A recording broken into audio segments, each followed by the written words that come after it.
Sometimes I'm watching a movie with like friends and I'm like, oh, I love that shot. And they're like, you idiot. Like, it's because it's through a fucking hole in the wall. Like, you like that it's not the fucking frame. And I'm like, oh, damn. Like, that's so embarrassing that that's just like what I like. You know, like it's just, I just think it's beautiful.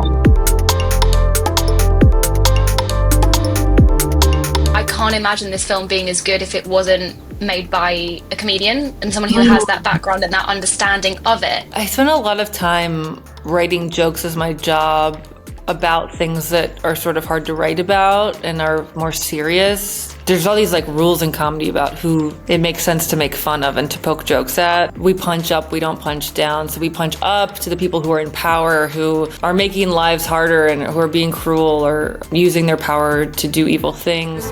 We are women. What? You never punch down at the people who are going through the hard things, who are victims of whatever system's at play. Definitely that training kind of made when to use comedy in the film and how to use comedy in the film kind of intuitive. And it's fun to use humor because it can be a little bit disarming. It heightens things in a way so that you can see them more clearly, or so that you honestly feel like the writer's hand on it a little bit more, which can sometimes make an audience feel like they're being held through something. It's just basically a constant calibration of, is my audience taken care of here? Would humor help? Would it dilute? Or would it make it more pure?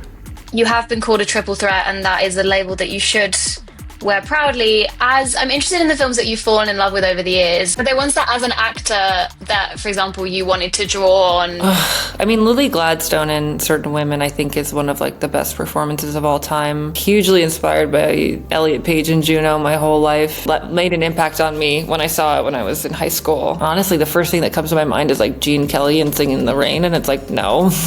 People are choosing to move with an open heart, and you can really feel that on screen. So much of it was just, you know, in the performing of the film, just trying to kind of breathe and be like, what is true? Like, what is the true experience of this moment? So little things like that, just constantly calibrating like, okay, but what is this person having to go through, and trying to just like advocate for Agnes as much as I could along the way. I was wondering, do you have like stuff that makes a fire? I'm interested in any of the conversations you had with your intimacy coordinator, working on the sex scenes and intimate scenes with Lucas, or talking about the way that Agnes's body moves through every scene. The intimacy coordinator was incredibly helpful, not only with the scenes with me and Lucas, because I'm directing and acting and Lucas is an actor, and it's important that we both as actors have advocates, and that if I have the role of director too, like I want him to have like a say, obviously, in all of it, and to be able to work with someone on it besides me. And the intimacy coordinator also helped me with there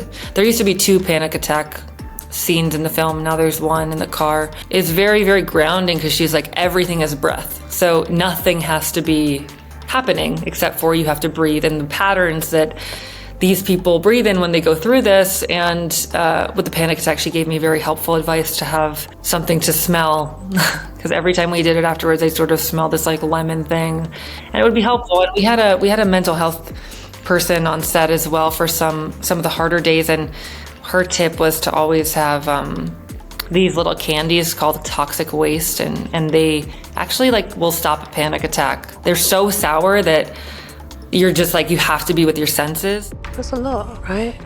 Still being here. Well, it's a lot to be wherever. Oh my fucking God, Stevie.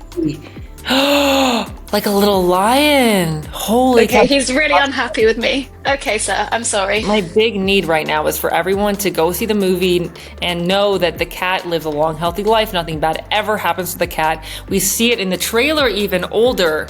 So that's how you know the cat's good. I got a cat.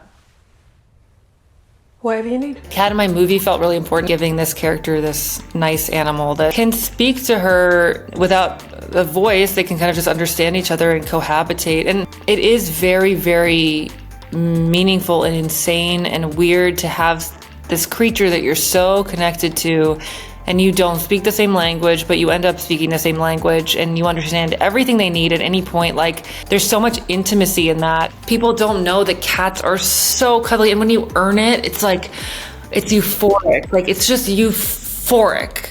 There's nothing like it. Well, fuck.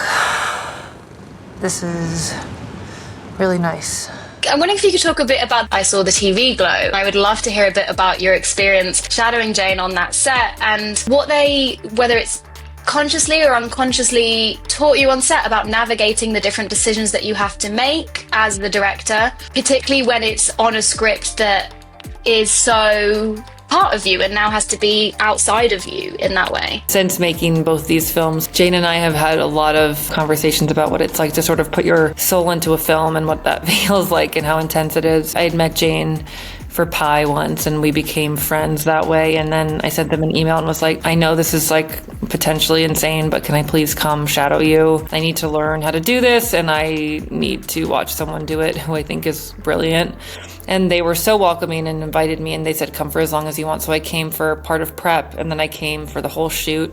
And I mean, it was a complete masterclass in everything. Jane is such a calm and confident director and so sure of what they want. Really, really, really clear. And that was so cool to watch, because I think just watching someone really own being the expert of their own film was very, very meaningful, because it kind of gave me this feeling like, oh yeah, I guess I am the expert of this film. You know, I don't have any expertise about anything, but this thing I wrote, I understand probably better than anyone else. That is very, very important, to be the advocate for the film along the way. It was really special to be by Jane's side while they were making that, because it's a hard film. Everyone just kind of dove into it so completely. It was a real big collaboration of people with their hearts on their sleeve. From set, I called my producers and I was like, I think I'm ready. And they were like, okay, let's do it. And I was like, oh, fine, let's fucking go. It's something that really struck me when I was chatting to Molly Manning Walker when she made How to Have Sex, a movie that's a brilliant, beautiful movie. Yeah.